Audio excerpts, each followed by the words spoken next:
Hi! Now we are going to log in we are going to sign up to Kuiper School. First, go to www.google.com. Sa google.com or sa Google website, type nyo lang yung Kuiper School. Just Kuiper School and then search.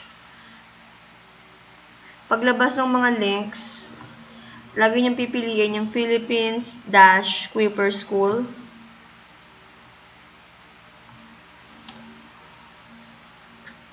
Lalabas itong page na to ng Kuiper School, and then may teacher portal, may student portal. So, of course, you will be choosing student portal. Ngayon, since wala pa kayong account, ilalagay nyo dito kayo sa sign up page, sign up. Ilagay nyo lang yung inyong first name at saka yung last name. Itong first name, lagay nyo lang yung first name nyo.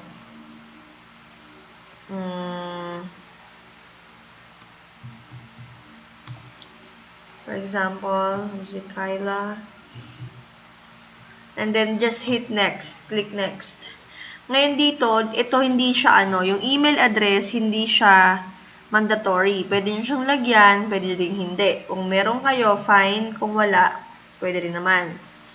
Click nyo lang yung next. Ito ngayon, importante ngayon tong username. Kasi ito yung gagamitin nyo next time na mag-login kayo sa Kuiper. So, kailangan yung tandaan kung ano yung nilagay nyong username. So, para mas madali, ilagay nyo lang yung inyong complete name. So, for example, in this case, yan, Zikaila U. So, yun yung magiging username niya, yung ilalagay niya tuwing magsa-sign in siya. Yung password. Itong dalawang password na to, kailangan parehas na parehas yung inyong ilalagay na password. Hindi pwedeng magkaiba. So, pwede nyo siyang lagyan ng number and ng letter. Basta given na kaya nyo siyang tandaan.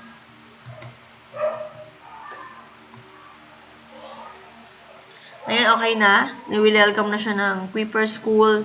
Ibig sabihin, meron na siyang account sa Kuiper.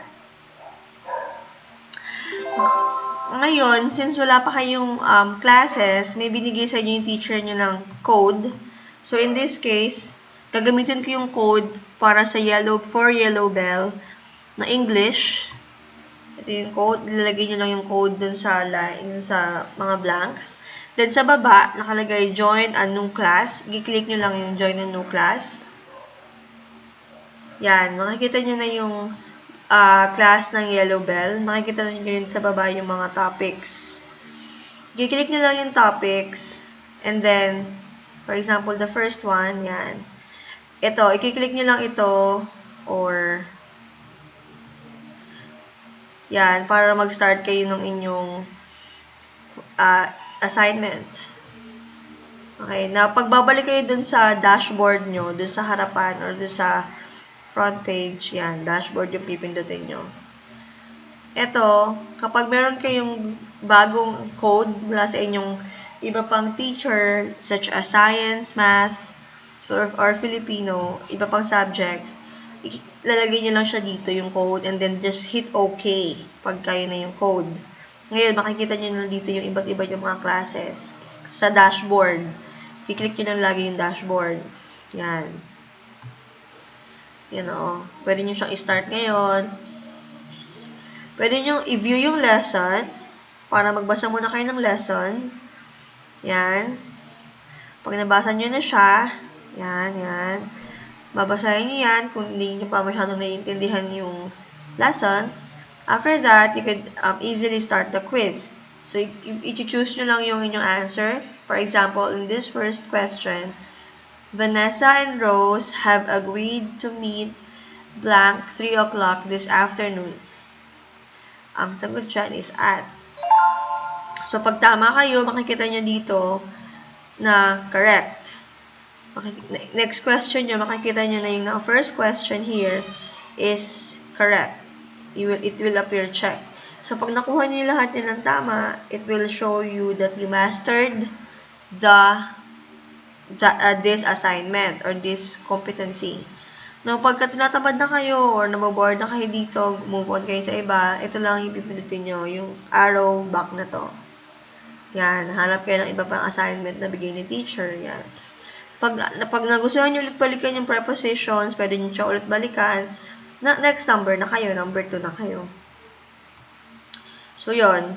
Yun lang naman yung ano. Yan. Dashboard lang lagi ang inyong importante nga anihin. Pwede nyo lagyan ng picture nyo to. Basta meron kayong picture na ano.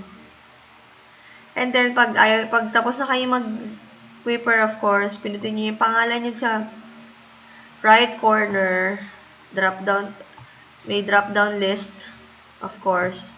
Just hit sign out. Okay, that would be it. I think you will be able to make a Quipper account now. So that would be all. Enjoy Quipper. Bye!